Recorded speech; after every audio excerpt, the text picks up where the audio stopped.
नमस्कार मित्रांनो, जय श्रीराम. आज आपण आलेलो आहो हिंद केसरी पेडगावकरांच्या मैदानावर आलो. तर आज आपल्याला गाठ पडलेला आहे तो केमकरांचा बॉस. तर मालक नमस्ते. नमस्कार. मालक परिचय सांगा आपला. परिचय केम, तालुका करमाळा, जिल्हा सोलापूर. आपलं माझं नाव. नाव सागर पवार.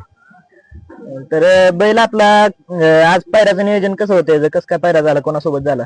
पहिला झालाय हेमंतआबा पाटील काटी, त्यांचा आमदार सोबत. आमदार सोबत झालाय. तर जसं आपण बघू शकतो 32 मध्ये पळून गटपास झालेली गाडी आहे. निकाल सुट्टा घेतला का घासाघासीत झाला? सुट्टा घेतलाय निकाल. याच्या आधी गुलाल किती झालेला आहे त्याचे? त्याच्या आधी 30 ते 35 झाले गुलाल. पायऱ्यांचं नियोजन याचं कसं असतं? टॉपचं पायऱ्या किती झालेत आतापर्यंत? टॉपचे नाहीत काहीच, सगळे हलकी बैल घेऊनच. हलकी बैल घेऊन. हलकी बैल घेऊनच झाले. आता इथून पुढे उद्या याच ठिकाणी याच जागेवर आदतचं हिंद केसरी मैदान होणार आहे. तर त्या मैदानाचं काय नियोजन आपलं? उद्याचं नियोजन होतं, पण ते काय कारणास्तव हे झालं, जरा रद्द झालं. हा, कॅन्सल. मित्रांनो, आता सध्याला आपल्या सोबत आहेत सागर भाऊ यांचे छोटे बंधू समाधान भाऊ आहेत. समाधान भाऊ नमस्ते. नमस्ते.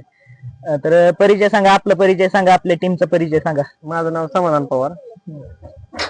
टीम मध्ये कोण कोण लोक आहेत, सुट्टी मेकर वगैरे? सुट्टी मेकर वैभव गायकवाड, जाधव शेटपळकर, बाह्या डायव्हरचे जाधव शेटपळकर, उमेश पाटील काटी, भारत खांडेकर, असे 4-5 आहेत सुट्टी मेकर. तर मित्रांनो, आता आपण बॉसची माहिती घेऊ थोडीफार. मालक, बॉसचे आदतपणात किती गुलाल झाले आणि आतापर्यंत टोटल गुलाल किती आहेत त्याचे? आदतपणात झाले त्याचे 10 गुलाल झाले, आणि त्यानंतर दुसऱ्यात त्याचे 7-8 गुलाल झाले.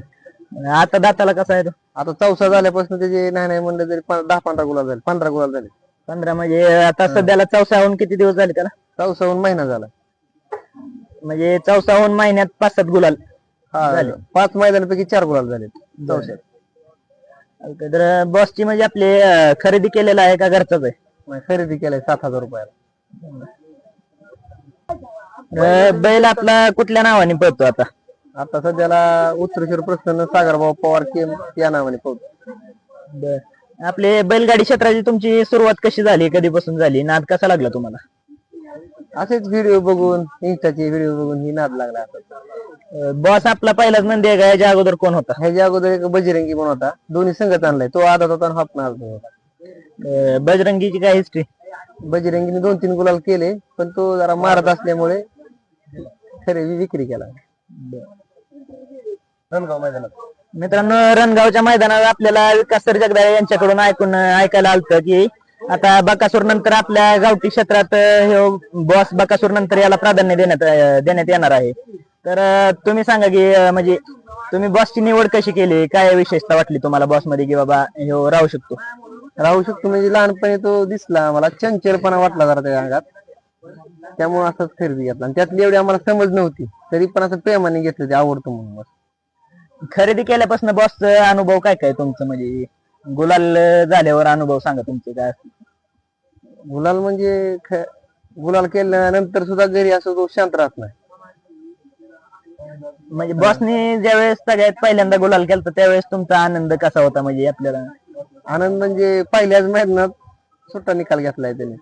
खरेदी केल्यावर पहिल्याच मैदानात सुट्टा निकाल घेतला? हा, पहिल्याच मैदानात. आता जसं की आपण बघतोय बॉस जवळपास जाईल त्या मैदानात गुलालासाठी पात्र होतोय, तर बॉसला काय ना काय मागणी तर आली असणार आहे. तर मला काय विचार आहे तुमचं, बॉसला विक्री करायचंय का ठेवायचंय? आदतपणातच त्याला खरेदीसाठी लोक आलते, 7 लाखापर्यंत मागितले त्यांनी, पण आमची काय विकायची इच्छाच नाही. इथून पुढे त्याचं नियोजन कसं असणार आहे? आता जसं की आपण बघू शकतो माशिरस्तं पण हिंद केसरी मैदान जवळ आलेलं आहे, जवळजवळ 1 महिन्याच्या अंतरावर आहे. तर तिथलं नियोजन कसं असणार आहे, किंवा उद्याचं जर करायचं झालं तर तिथलं कसं असणार आहे? तिथलं नियोजन काय आपलं मीडियम मध्ये, लय टॉपला गेलं म्हणजे वायदी द्यायला काय आपल्यापैकी पैसा नाही. आता वायदी देणं पण शक्य नाही. जसं की आता तुमचा बॉस पण चांगल्या प्रकारे गुलालात राहतोय, तर तुम्हाला पण काय लोकांचा फोन वगैरे येत असतील, बाबा एवढे पैसे घ्या आपण बैल आम्हाला द्यावाच लागतोय, तर त्यांच्यासाठी काय म्हणणार तुम्ही? नाही, चांगल्या वायदी घेऊन काय मी एवढं पळत नाही, गरिबांसाठीच पळतो. जे मित्र परिवारी आम्हाला जर सहकार्य करते त्यांच्या एका शब्दावर आम्ही जातो.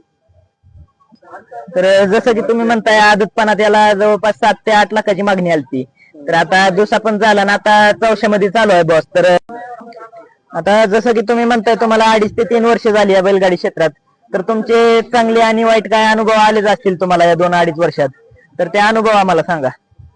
अनुभव म्हणजे ह्या क्षेत्रात जेवढं चांगलं वागेल तेवढे चांगली लोक आहेत आणि त्यातून फसवण्याचे लोक भरपूर आहेत. बरं, जसं की आता आपल्याला पाहायला मिळतं की बाकीचे पण टॉपचे नंदी आहेत, नाव नाही घेत आता, पण ते लोक कसं आपला नंदी बाबा आता 1 गुलाल झाला किंवा 2 गुलाल झाले तर असं म्हणजे हवेत असतात आणि नंतर ते डाऊन आले तरी ते हवेतच राहतात, त्यांच्याबद्दल काय बोलाल? आता काय शेवटी नंदी आहे, आज पळणार उद्याला थांबणार, लय उड्या मारून पण चालत नाही. तुमचं काय मत आहे बाबा, गोरगरीब माणसांची बैल काय काय आहेत की बाबा उजेडात नाहीत आणि उजेडात आणण्यासाठी त्यांनी टॉपच्या पायऱ्याचं नियोजन करावं म्हणलं तर त्यांच्याकडे तेवढा पैसा पण नसतो, तर त्यांच्यासाठी तुमचं काय वैयक्तिक मत? जी बैल आंध्रात आहे ती, जी गरीबाची आहे ती, ज्यांनी वायदी 30,000 40,000 अशी घालून गप बसलेली आहे ती, गटाला मार खाल्लाय, तसली वासरं घेऊन आपण गुलालात आणलेली आतापर्यंत जेवढी वासरं आपण गुलालात आणलेली आहेत ना ती सगळी गटाला मार खाणारी किंवा गरीबाची सगळी.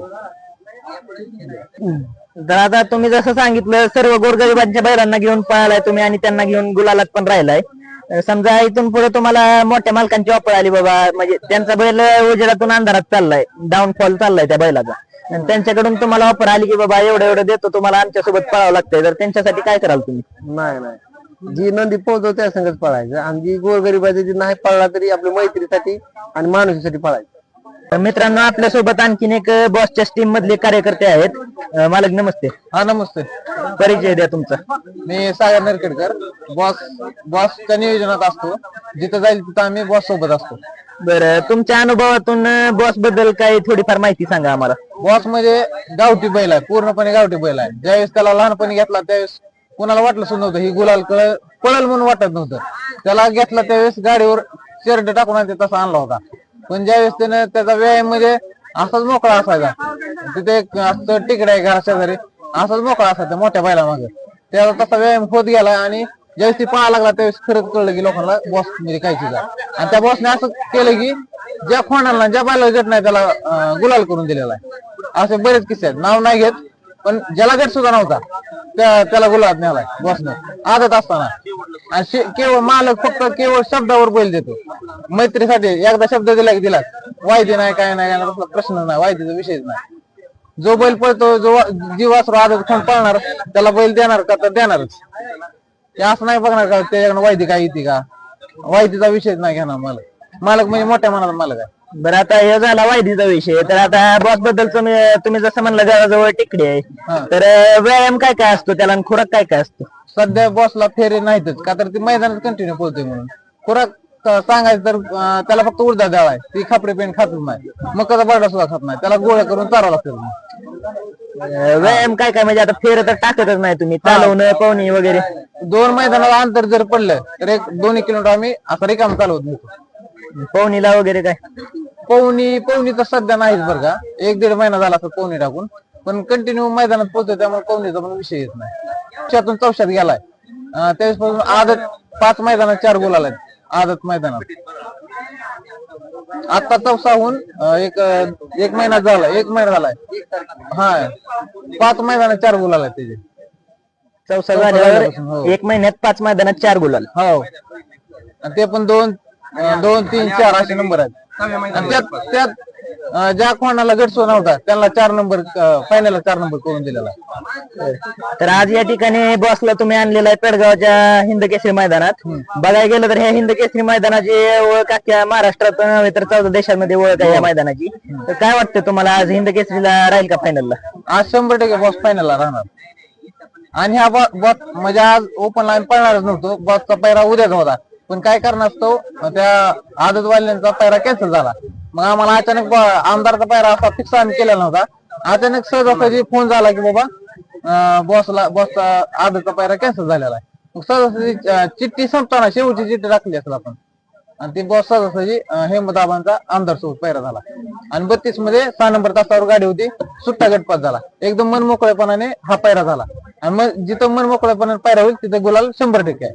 100%. हो, तर चालतंय, धन्यवाद तुम्हाला. सेमीसाठी आणि फायनल साठी सुद्धा हार्दिक शुभेच्छा. धन्यवाद.